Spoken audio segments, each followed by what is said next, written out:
wahai para ustadz, wahai para kiai, wahai para habaib, sudahkah kalian menghidupkan Islam? Sudahkah kalian menghidupkan dakwah? Sudahkah kalian menghidupkan agama? Sudahkah kalian ikhlas? Sudahkah kalian insaf? Sudahkah kalian jadikan aku sebagai tujuan kalian? Atau sebaliknya, kalian bukan menghidupkan Islam, tapi kalian cari hidup dalam Islam. Kalian bukan menghidupkan dakwah, kalian cari hidup dalam dakwah. Kalian bukan menghidupkan agama, kalian cari hidup dalam agama.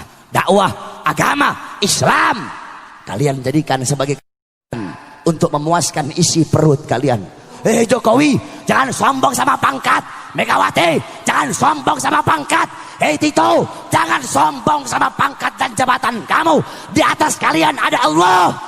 Jokowi di akhirat dipites kayak kutu sama Allah Subhanahu wa taala.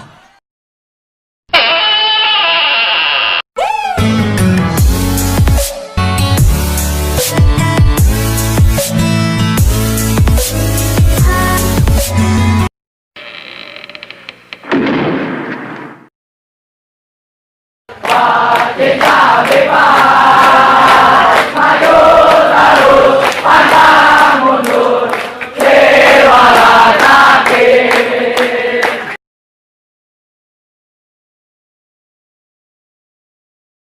Satu persatu oleh Allah, ulama, pejabat, orang tua, semuanya dimintai pertanggungjawaban oleh Allah Subhanahu wa taala. Pertama, Allah bertanya kepada para ulama. Pertama, Allah bertanya kepada para kiai, para ustadz, para habaib, dikumpulkan satu persatu, ditanya oleh Allah Subhanahu wa taala. Wahai para ustadz, wahai para kiai, wahai para habaib, sudahkah kalian menghidupkan Islam? Sudahkah kalian menghidupkan dakwah? Sudahkah kalian menghidupkan agama? Sudahkah kalian ikhlas?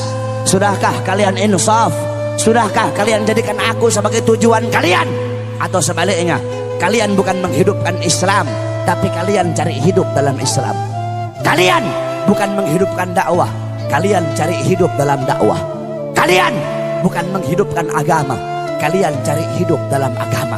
Dakwah, agama, Islam kalian jadikan sebagai untuk memuaskan isi perut kalian, untuk memuaskan hawa nafsu syaitan kalian, kata Allah Subhanahu wa taala. Ditunjuk, oh kata Allah, ini nih ustadznya Ahok nih. Ini nih kiai yang dulu dukung Ahok nih. Ini nih kiai-kiai yang jadi anjing-anjingnya pejabat ini. Ini kiai-kiai yang berdiri depan pintu surga, berdiri depan pintu penguasa dengan harapan sebagian daripada harta mereka, sehingga yang halal mereka bilang haram, yang haram engkau bilang halal, yang hak engkau bilang batil, yang batil engkau bilang hak, kata Allah. Kamu kera-kera bersorban, kamu ustadz jahanam, kamu kiai bangsat, kata Allah Subhanahu wa taala. Oh, ini nih kiai ngaku NU tapi bela Ahok nih, kata Allah. NU yang lurus nggak bakal pilih Ahok, saudara-saudara. NU yang lurus tidak bakal bela Ahok. Kalau ada ustadz atau kiai ngaku NU bela Ahok, itu bukan Nahdlatul Ulama, nasi uduk itu, saudara-saudara. Ustadz kiai NU yang lurus, yang bener-bener NU, nggak bakal bela Ahok. Si Nusron Wahid, si monyong satu itu, goblok itu, bawa-bawa Quran, bawa-bawa dalil, pakai wallahu alimun bimuradi, wallahu alimun bimuradi, goblok. Kamu nggak ngerti ayat muhkam, kamu nggak ngerti ayat mutasyabihat. Ada ayat muhkam, ada ayat mutasyabihat. Kalau ayat-ayat mutasyabihat, wallahu alimun bimuradi, kaf ha ya ain sad, wallahu alimun bimuradi, maksudnya dikembalikan kepada Allah. Kalau ayat-ayat mutasyabihat, para mufassir memakai metode tafwid, tafwid ba'da ta'wil ijmali, yaitu mereka memakai metode tafwid. Mereka mengeluarkan maksud-maksud dhahiriyah daripada ayat tersebut. Allah duduk di arsy. Mereka keluarkan, mereka buang makna dhahir dan mengembalikan makna yang dimaksud kepada Allah Subhanahu wa taala. Ini Al-Maidah 51, bukan ayat mutasyabihat. Ini ayat muhkam, goblok. Katanya santri, katanya ustadz, tapi kok goblok? Kebanyakan makan uang Cina, kebanyakan makan uang pejabat, kebanyakan makan duit haram, otaknya jadi goblok. Saya nggak heran kalau ada orang Cina, orang Kristen bela Ahok, saya nggak heran. Kalau kata santri huwa humahum, nggak heran. Yang saya heran kalau ada orang Islam bela Ahok, itu yang saya heran. Kalau ada orang Islam mati-matian bela Ahok, berarti itu orang lebih bangsat dari Ahok, saudara-saudara. Apalagi ada ustadz, ada kiai pakai sorban bela Ahok, jual dalil. Kalau ada ustadz kiai bela Ahok, itu ustadz, itu kiai lebih bajingan dari Ahok, saudara-saudara. Kenapa? Ahok ini musuh nyata. Nah ini kera-kera bersorban ini yang ngebela Ahok, ini musuh-musuh dalam selimut ini, saudara-saudara. Kamu tahu, andaikan saudara-saudara, ini ustadz-ustadz yang bela Ahok nih, andaikan nih Ahok dan sekutunya menang nih, yang bakal diusir, yang bakal diusir, dibunuh duluan ini ustadz-ustadz yang didukung dia. Kenapa? Bangsa kamu sendiri aja kamu khianati, apalagi kita, kata Ahok. Rakyat kamu sendiri aja kamu khianati, apalagi kita, kata Ahok. Makanya tobat kalian, ustadz-ustadz gara-gara bersorban dukung Ahok, tobat kamu, tobat. Kenapa kamu takut gak makan? Kalau nggak dukung Ahok takut gak dapat makan? Iya. Pakai cium tangan lagi sama pejabat itu ustadz, cium tangan sama Mak Banteng. Tahu Mak Banteng? Tahu? Ibu-ibu tahu? Siapa? Gak usah takut, siapa? Megawati. Apain takut-takut? Gak usah takut-takut. Pejabat-pejabat pusat sekarang itu kebanyakan saking bela mati-matian si Ahok, sampai para ustadz, para kiai, para habaib dikriminalisasi. Habib Rizik mau dimasukkan penjara.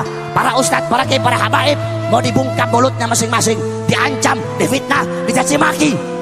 Disangkanya kami para habaib takut kali. Hei pejabat, hei aparat, kami para habaib, kami bukan pecundang, kami bukan penakut, kami tidak akan pernah mundur walaupun satu langkah.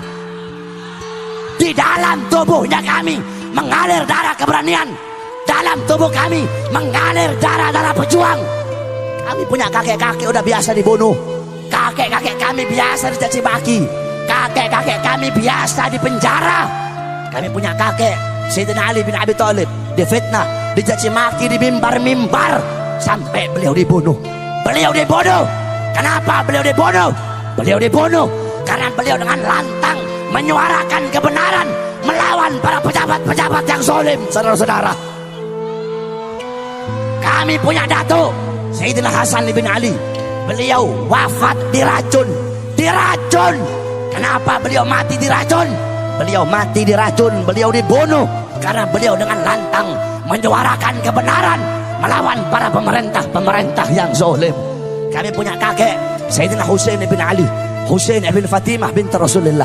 Beliau wafat dibunuh, dipenggal kepalanya, saudara-saudara. Terpisah kepala dengan jasadnya. Kenapa beliau dibunuh? Beliau dibunuh karena beliau dengan lantang menyuarakan kebenaran melawan para pemerintah yang zalim. Darah-darah beliau mengalir di dalam tubuhnya kami para habaib. Maka kami akan tetap tegak berdiri menantang segala macam kezaliman. Kami tidak akan tunduk. Kami tidak akan tunduk kepada maksiat, tidak akan tunduk kepada mungkarat, tidak akan tunduk kepada dolalat, tidak akan tunduk kepada sayyiat, tidak akan tunduk kepada mukhalafat. Semakin kalian bungkam mulut kami, semakin kalian bungkam mulut kami akan semakin meneriakkan kebenaran, saudara-saudara. Jikalau kalian maju satu langkah untuk melawan para ulama kami, maju satu langkah untuk melawan para kiai kami, maju satu langkah untuk melawan para habaib kami, maka kami umat Islam, kami para santri maju 1000 langkah untuk melawan kalian. Allahu Akbar. Jangan macam-macam kamu sama santri, sama ulama. Indonesia, tanah Indonesia telah dicuci dengan darah para ulama, dicuci dengan darah para santri, dicuci dengan darah para pahlawan. Kalian duduk petentang-petenteng, ngambil manisnya doang, pakai sok-sokan lagi memusuhin para ulama. Jangan sombong sama pangkat kamu. Jokowi, jangan sombong sama pangkat. Megawati, jangan sombong sama pangkat. Tito, jangan sombong sama pangkat dan jabatan kamu. Di atas kalian ada Allah. Jokowi di akhirat dipites kayak kutu sama Allah Subhanahu wa taala. Jangan pangkat sama jabatan, tahta dan kekuasaan. Jadilah kalian pejabat-pejabat yang baik. Tanah Indonesia telah dicuci dengan darah para ulama, darah para syuhada. Kalau bukan para ulama, kalau bukan para santri, kalau bukan karena para pahlawan, tidak akan terbuka gerbang kemerdekaan Indonesia, saudara-saudara.